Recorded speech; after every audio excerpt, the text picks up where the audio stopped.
শীতকাল পড়ে গেছে, ওই জন্য আবার একটুখানি সবজি লাগাবো। ওই জন্য একটু কপিয়ে নিই, কিছুটা বাকি কপি দিয়ে গেছে। আগের বছর করেছিলাম অনেক কিছুই, কিন্তু ছোট হয়ে গেছিলো জায়গাটা, ওই জন্য সব ভালো হয়েছিল, কিন্তু ঘন ঘন হয়েছিল যেন ছোট ছোট হয়েছিল। তাই এবার অল্প কিছু লাগাবো, কিন্তু ফাঁকা ফাঁকা ফাঁকা ফাঁকা ভাবে লাগাবো।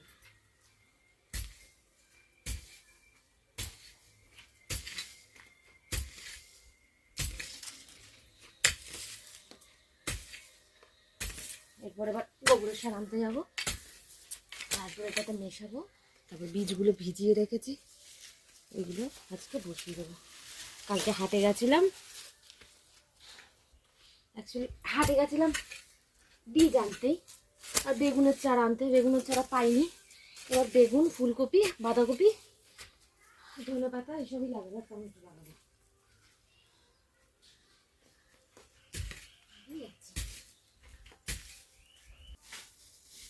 একটু রাই শাকও লাগাবো, রাই শাক আনিনি।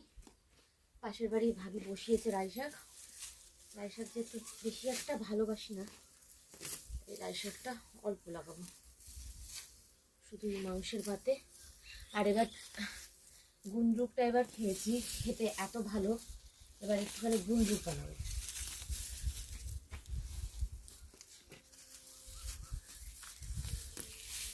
বেশি আনতে পারি না, এইটুকুই আনলো, হাতে করে টেনে টেনে আমরা এখন মিশিয়ে দেবো।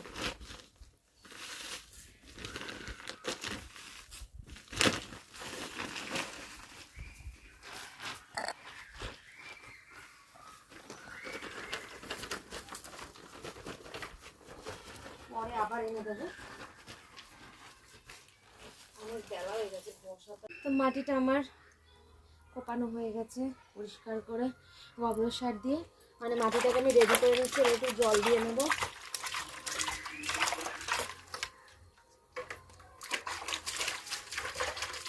আর একটা কোদাল ছিল, সেটা হচ্ছে পাশের বাড়ির ভাইয়ার কোদাল। একটা কোদাল আজকে যেহেতু ছট পুজো, সেহেতু ঘাটে গেছে সেই কোদাল, ওই জন্য এখন এইটা দিয়ে কাজ চালাতে হচ্ছে। আর এইটা দিয়ে কাজ চালাতে গিয়ে অর্ধেক মাটি কোথায় কোথায় চলে যাচ্ছে। আমাদের সুনীলদা বলেছে যে পাশে অনেক জায়গা রয়েছে, তোমার যদি ইচ্ছা তুমি চাষ করতে পারো, মানে সবজি লাগাতে পারো, তোমাকে ছেড়ে দিলাম। এক তো পারবো না,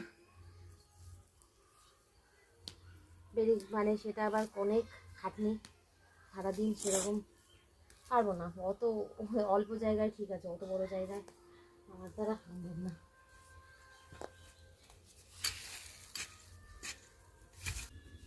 বসা হচ্ছে, দেখো এটা পালং শাকের বীজ, কালকে রাতে হাট থেকে এনে জলের মধ্যে ভিজিয়ে রেখেছিলাম। এটা ভিজিয়ে রাখতে হয় যাতে নরম হয়। এবার দিয়ে দেবো।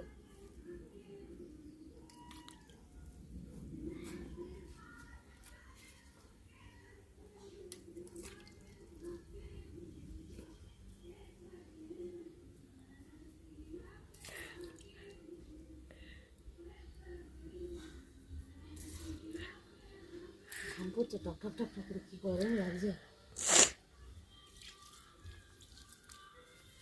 হয়ে গেছে আমার বীজ দিয়ে, ওইগুলোকে ঢেকে দেবো একটু আলতো করে।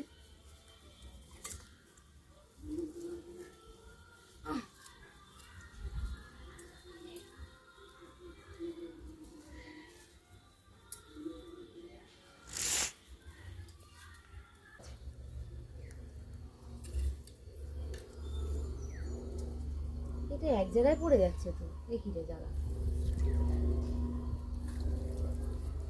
সব তো এক জায়গায় পড়তেছে।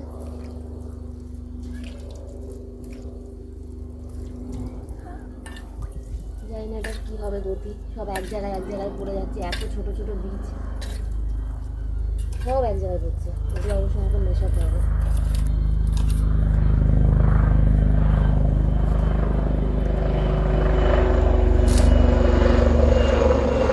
কল বেরিয়ে গেছে যে ধনে পাতা, এটা দেশি ধনে পাতা। আগের বছর এত ঘন ঘন হয়ে গেছিল জায়গাটা ছোট হয়ে গেছিলো আর অনেক রকমের জিনিস ছিল। এবার ঠিক করেছি অল্প লাগাবো, কিন্তু ওদের ঠিক মতন বাড়তে দেবো। এখনও ছিল চাল কুমড়ো, লাউ, ওইগুলো আছে এখনও, শুধু লাউটা ওই চাল কুমড়োটা আছে, কুমড়োটা আছে, একটা কুমড়োর ফুল এসেছে, আর কিছু সবজি নেই। মানে চাইছিলাম না এবার সবজি চাষ কিছু করব, তারপরে মনে হলো না করেই ফেলি, অন্তত খাওয়া তো যাবে, কিনতে তো হবে না। একটু কষ্ট করলেই, একদিনের তো কষ্ট, তারপরে তো একটু দেখভাল ব্যাস। তাই আবার লেগে পড়লাম।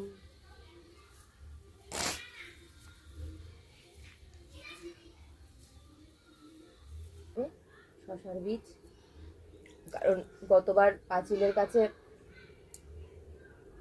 লাউ গাছ লাগিয়ে আমার লাউ, এই যে শীতকাল আসছে, গণেশ বাবার মানে হাতি মহারাজের খুব শুরু হবে তাণ্ডবগিরি, আর এই ফসল আদি যা লাগানো হবে সব খেয়ে নেবে। লাউ গাছটাও আগের বছর খেয়ে নিয়েছিল, ওই জন্য এবার পাঁচিলে কিচ্ছু তুলবো না, যা তুলবো এখানে ছোট্ট করে একটা মাচা করে দেবো, মানে জাংলা বলে আমাদের ভাষায়, ওটা করে দেবো, লাঠি টাঠি দিয়ে তলায় থাকবে। ভাই আদি পাচ্ছি না, দেখি কতগুলো শশা হয়। আর দিলাম তো, একটু বেরিয়ে যাক, তারপরে উঠিয়ে অন্য কোথাও লাগাবো। বসিয়ে দিই, কারণ এখানে ধনে পাতা আছে, ধনে পাতা তো সেরকমভাবে রোদ্দুরটা প্রয়োজন হয় না, তাই এখানটাতেই করলে, যদি আমি একটু উঁচু করে কিছু লাঠি দিয়ে উঁচু করে দিই, নিচে থাকলেও ধনে পাতার ক্ষতি হবে না।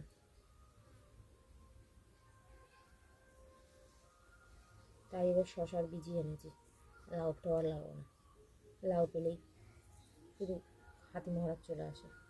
ওরে গরম রে মোড়া, আজকে মাথা ঘুরে যাবে না। চলো চলো, হয়ে গেছে, কমপ্লিট। একটা আছে। Tata, bye bye. আমাদের সবজি চাষ আপাতত এখানে স্থগিত হলো।